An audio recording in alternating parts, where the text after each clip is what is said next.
as we are moving forward here today, we want to assist you in recognizing where you are vibrationally. We want to help you to find conscious awareness of what you are doing with your vibration. And if you are consciously aware of how you are feeling, then you will have the opportunity, if you want to, of reaching for the thought that feels even better.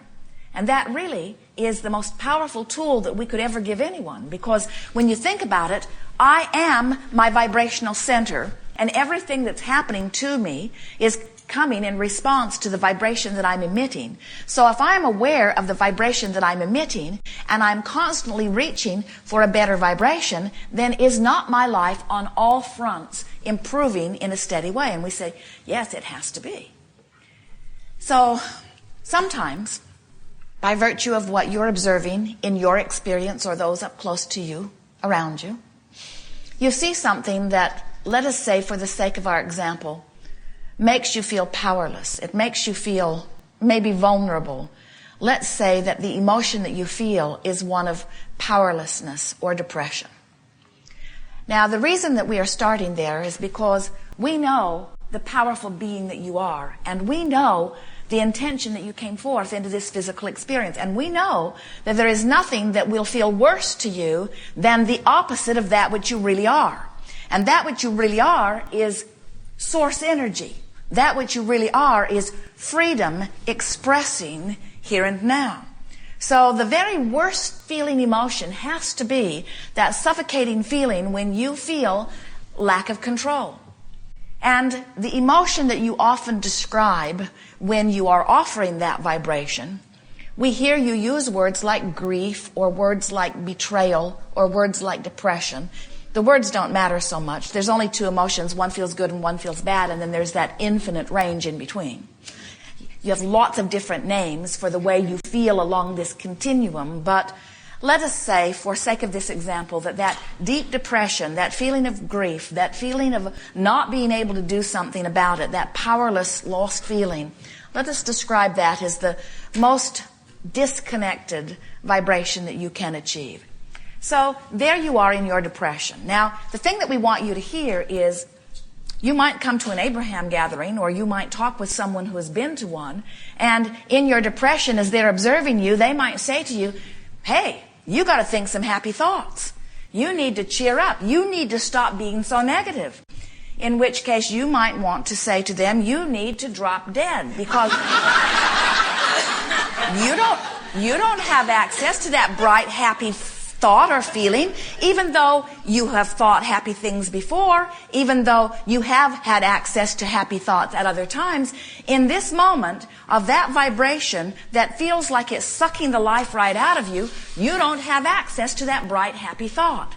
So what we want you to hear in this quest for reconnecting to who you really are is, the best you can do is reach for the best you can do. In other words, the best you can do is find the best thought you can find. And maybe a thought of rage or anger is the best thought that you can find. Sometimes that angry thought that you discover is a big improvement over the suffocating grief that you were feeling before.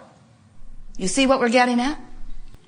Now, somebody who does not understand the components of your grief, who really doesn't like to see somebody who's angry, might say to you, your anger is inappropriate. In which case, we advise you to tell them, again, to drop dead, because they don't know how far you've come. They cannot know the improvement that you have found. They don't know how much better that anger is than that grief that you were feeling just moments before. Now, if your intention is to reach for the best feeling thought that you can find, and you have found the relief, don't let somebody tell you that it isn't. You know that it is, but now don't give up on your quest to reach for a better feeling. Keep reaching.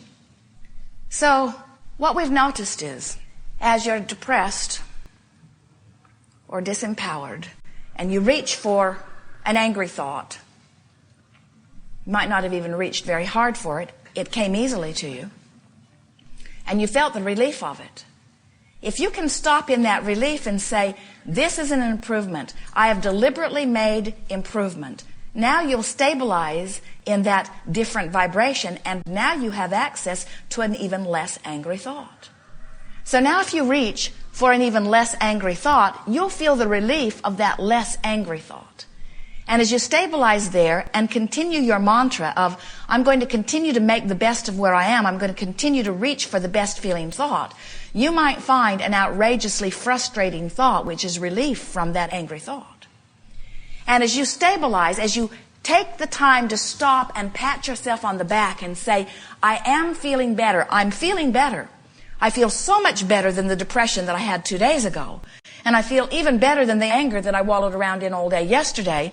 And this feeling of frustration is a big improvement over where I've been. Now you continue your steady progress until from frustration you can go to mild aggravation. And from mild aggravation you can go to a sensation of slight hopefulness. And from slight hopefulness you can go to a vibration of, well, maybe it could possibly be. And from that vibration you could go to a feeling of maybe expecting or maybe even recognizing how many good things are happening for you, into a feeling of belief that it really is going to get better, into a feeling of knowing that you are in charge of your life experience. And that's a long way from that suffocating grief that you were in only 2 or 3 days ago. But the point that we're making to you is you cannot be guided from the outside in. Some bright-eyed, bushy-tailed, lollipop, sunshine and roses Abraham person cannot know how far you've come because they weren't there with you vibrationally. They were on the outside of your vibrational meter, and while they mean well, they don't know. Didn't that feel good? Sometimes, friends, in this wildly exaggerated, contrastive, comparative, co-creative experience in which you are all focused, there are things that are happening around you that you do not want to happen. People you love die. People starve in parts of the world. Your dear cat gets run over. All kinds of things that you would not choose if you felt you had every choice to make happen around you within your view of seeing them. And you cannot put your head in the sand. You cannot isolate yourself to some place where you are unaware. You want to be in the world. You want to use it as the creative platform. And so in order to survive in joy, you've got to find a way to be in charge of how you feel.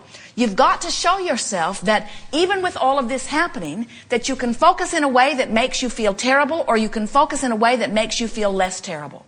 And if you focus in a way that makes you feel less terrible, then you can focus in a way that makes you feel less terrible. And if you can focus in a way that makes you feel less terrible, you can focus in a way that makes you feel less terrible. Until before you know it, you don't feel so terrible. You even start to feel a little good. You even start to feel often good, really good, exaltedly good, irrationally good by the standards of those who are around you. You can train yourself into a vibration of such perfection that law of attraction will match you up only with those things that are a vibrational match to who you are. But you got to start somewhere. And most importantly, you must stop beating up on yourself for wherever you are, because wherever you are is just fine. It's only a temporary place and you can move from it. You've got to stop saying what I'm doing is inappropriate. You've got to stop beating up on yourself and feeling embarrassment about not having enough money, or about being too fat, or about not being able to control your bodily functions. You've got to stop beating up on yourself about where you are and start appreciating what is going well about where you are. If your new mantra is, I'm going to start beating the drum that feels better. I'm going to start making the best of things, making the best of things, making the best of things. Sometimes you make the worst of things, and you do it on purpose. And do you know why you do it?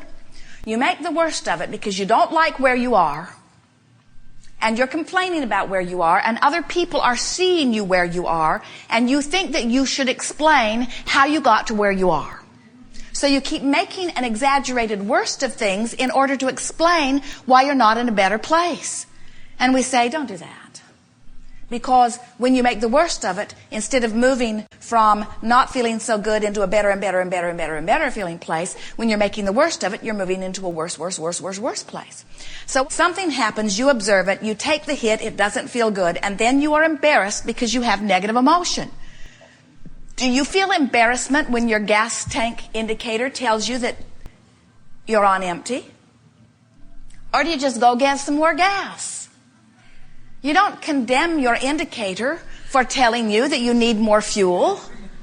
And we want you to stop condemning your indicator that's telling you need more connection to source energy. In other words, that's all it's telling you. Something you're focused on right now is not a vibrational match to who you really are. You might want to fill up with some better feeling thoughts so that you are more of a match to who you really are.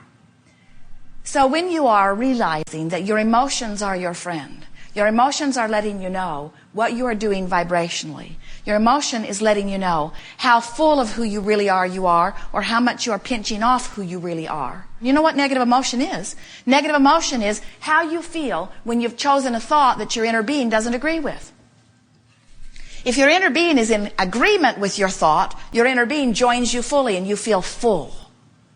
You feel radiant, you feel clear-minded, you feel vibrant, you feel energy, you feel joyous, you feel passion, you feel love, you feel appreciation. When you are choosing a thought that your inner being and all that is source joins you in, you feel fabulous.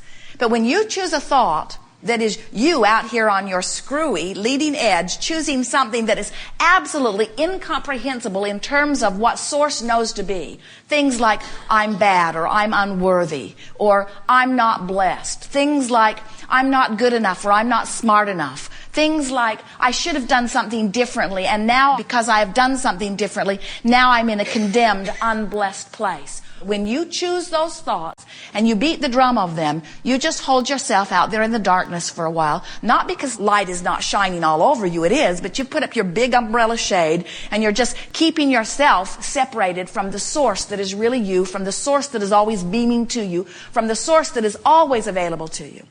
Now, what you're hearing from us here today is we want you to stop beating up on yourself when you get yourself in that predicament, because it's only temporary. We want you to then stop in the middle of all of this and say, what's the best feeling thought that I can find? And when you stumble upon the angry thought that felt better than the thought of depression or grief that you had before, then hold your ground by saying, this is an improvement and I have done well. When you feel your progress, when you take that first step, then you can take the second, and then the third, and then the fourth. And then you come to realize that it's an infinite, always stepping.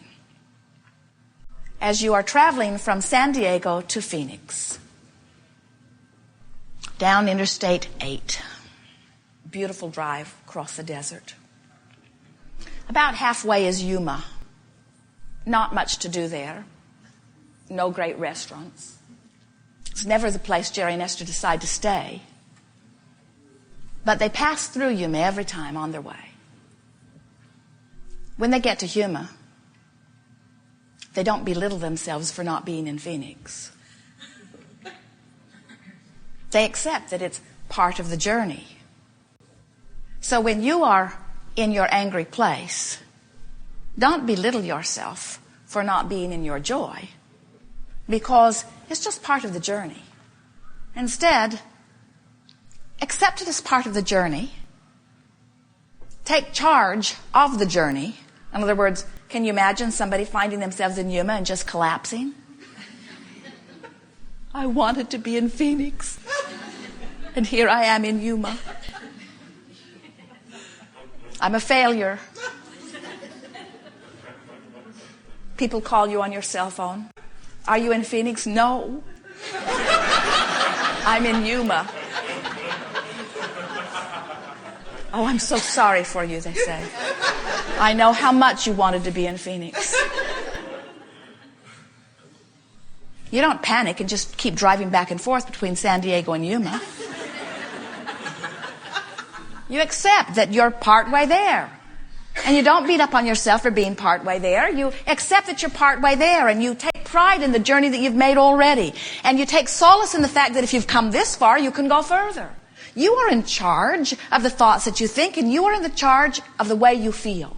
And once you discover that, once you say, I'm in charge, once you're mad on purpose, once you have convinced yourself that you've chosen the thought of anger, then you know that you can choose the thought of frustration. And oh, what a lovely thought that will be.